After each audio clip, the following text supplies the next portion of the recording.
Hey.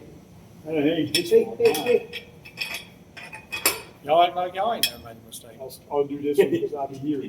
Okay, so now we need some through studs. So we're going to grab the through studs here. Now, these are the front ones. So we're going to cheat on these. Set our depth, right? So that means the first time we start torquing this, we're going to torque the bottom. Get that up and then come up and tighten up the top. Okay. So put a little bit of oil in the middle How many here. threads are you leaving on the top?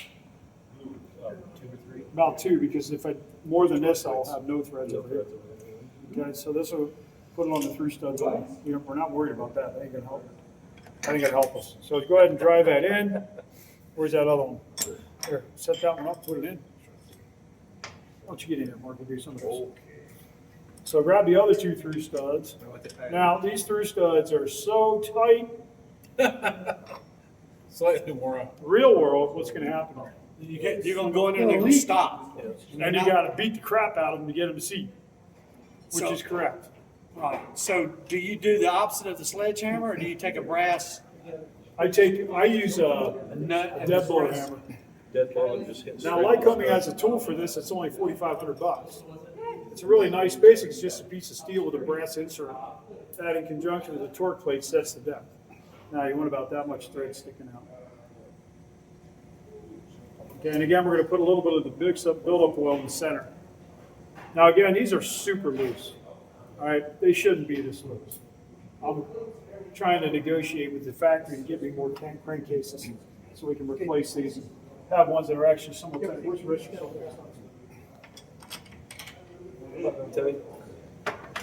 Okay, so put 2 of them here. Now we need the front torque plates. So now we need to put the ones on the bottom. So we got the back one, we get the front one. Now let's try something quick. Hey, it turns, that's a good sign. All right? Do that. Now, where is the through stud up front? Is it on the front side or is it on the back side? It's on the front side. Oh, sorry, front side, yeah. Okay, so let's see. Reach under here.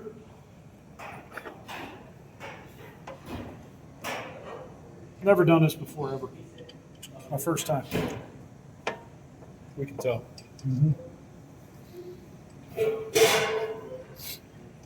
Putting engines together is fun. It just putting the perimeter bolts on is a pain in the butt because it's all. Go ahead and put that one on. And then we need to put this back torque plate on, and the stud is here. So where's that? Grab that torque plate there, Danny. We need 2 nuts here. We need another nut here. Turn that 90, sir. Turn that 90. I'm surprised that we don't have a gasket between the 2 halves. Well, if you put a gasket in there, what happens to your fit? I mean, your fit's going to change, but I'm surprised they didn't manufacture it with a gasket. You know, maybe that way. There's a company out there that O-ringing crankcases. And that's actually kind of neat. I put my first one together the other week. So on day 5, are we going to power it up with the propeller? What's that? Manufacture it. On day 5, are we going to put on the propeller and fire it up? No, we don't get to do that. Yeah, I know they're I wouldn't want to with these engines. gasket in there. Why not? They've been apart together too many times. Oh, okay. And the parts are very, very old and compromised. Okay. All right, so we got the torque plates on. So now we need our torque wrench set to 25 foot-pounds. All right, so before we do that, though, let's just go ahead and snug them up to, where's that 3/4 socket here? 70 foot-pounds? 25. 25? Where's your 3/4 socket? There it is. Perfect. So we're going to do a little bit of snugging here. Now, ideally, folks, 2 techs, 2 torque wrenches, torque them at the same time. I need one more nut.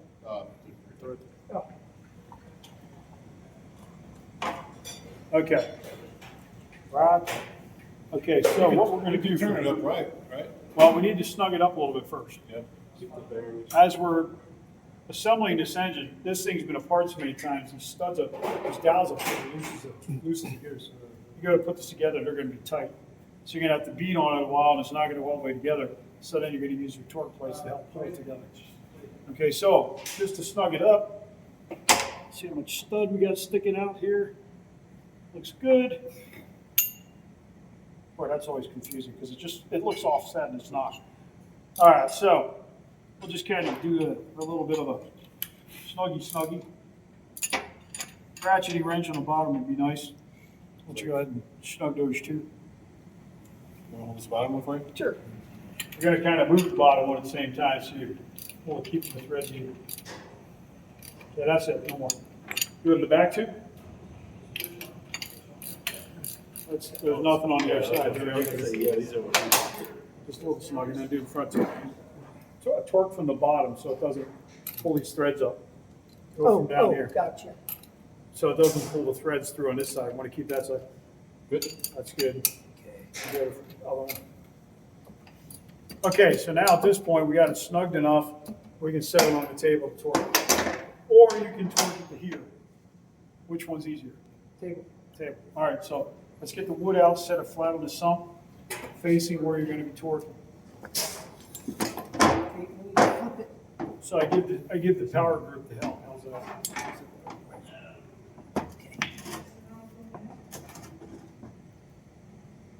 All right, so I'm going to sit there down. I like this. If I'm working from here, I want to be able to get to both sides.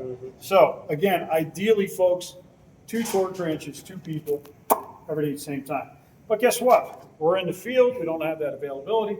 So grab our torque wrench, set that to 40 foot-pounds. Where's the socket? 25, sorry, 25. I see. We're doing additional torque. All right, so we need to pull the, Yeah, where's the screwdriver?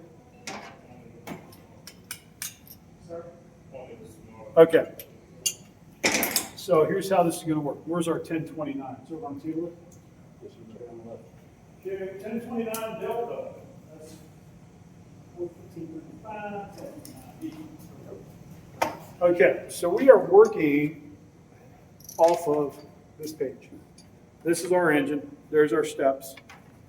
This is the step 1, step 2, step 3. On Thursday, we'll start step 4 today by putting the sump and accessory housing on. Thursday, we'll do the cylinders. That's step 4, 5, 6, 7, 8, 9. Okay. This publication is written so extremely well that you have to read it about 15 times to figure it out. Okay. This was written in engineering ease. Okay. So, how many of you watch MASH? Okay. So we have Hawkeye, Trapper. They're in the middle of the complex with a bomb in front of them. Blake and Radar are back there and shouting instructions, right? How many of you remember this? Cut the yellow wire, whatever it was. Click. But first,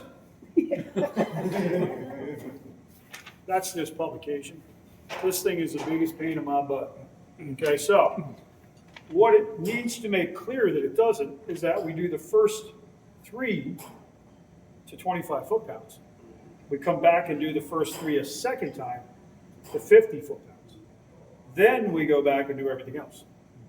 That's the stupidity of this pub. So if you don't read it all the way through and read between the lines, so to speak, you make mistakes. So how many times did I do that before I figured it out? At least 3 or 4. Right. No, I'm gonna screw up sometimes. So we're gonna go ahead and crank this up here. So what we're gonna do is we're gonna take that wrench, we're gonna take our torque wrench, and we're gonna go click and click. Is that click and clack? This one's a little less thread, so I'll start over here. 25, 25. Should I verify? Nah, I trust Mark. I don't know, should I? I would. I just messed it up. Okay, there we go. So we're gonna crank. I'm gonna hold this side.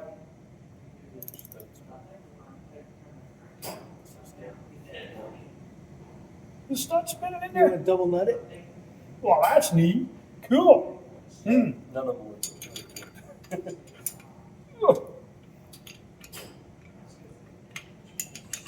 Might have to get the thread chasers out and fix it. Ruby, baggy. Yeah, okay. No, that's not Ruby, baggy. Yeah, that's tight on there. Man, it's hard to hold stud. That's neat. You can double nut That's it. pretty even now. Yeah, the problem is it's not gonna stay because the stud's turning. This is locking up over here. All right, let's do a little, now we're gonna cheat. Okay, so we're we're gonna run this one out some, all right?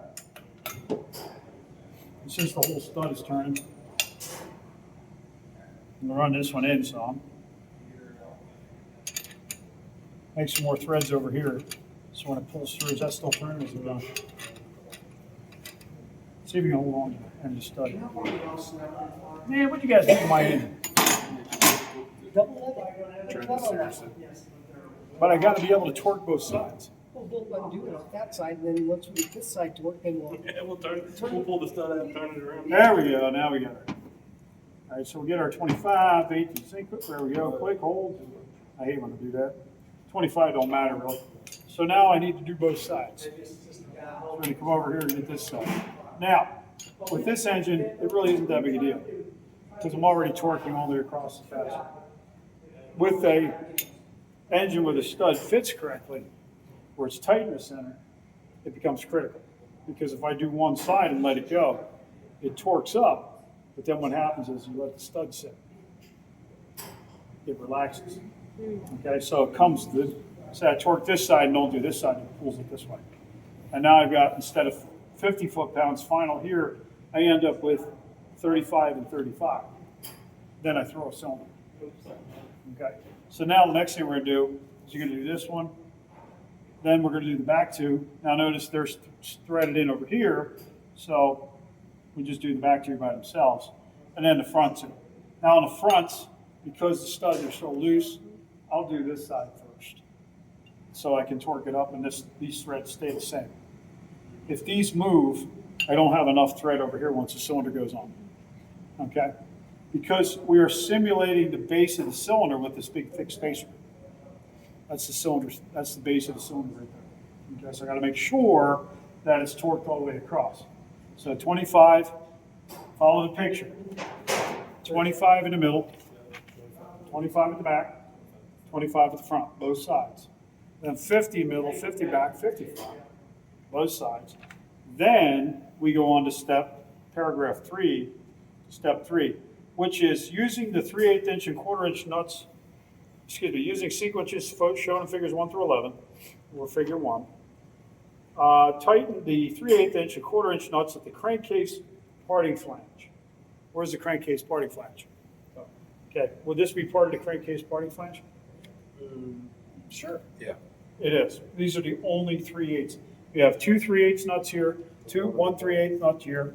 The rest of these are 1/4 inch. Okay, so what's the head of the bolt is the size of the head is the size of the bolt, right? Is that right? The head of the bolt is the size of the wrench. Right. You're amazing to me how many times trained AMPs do not know that. And they grab a 7/16, they try to torque these 1/4 inch bolts to the torque spec for a 7/16 stud. That's why we're not torquing those. We're going to finger torque. We use finger torque on them. Plus, every time we torque them to 100, we either break them off, strip threads out, because these aren't designed to come apart 300 times, right? So we're going to use finger torque on the parting fasteners. The big ones, we're going to use full torque. 3/8, we're going to use full torque.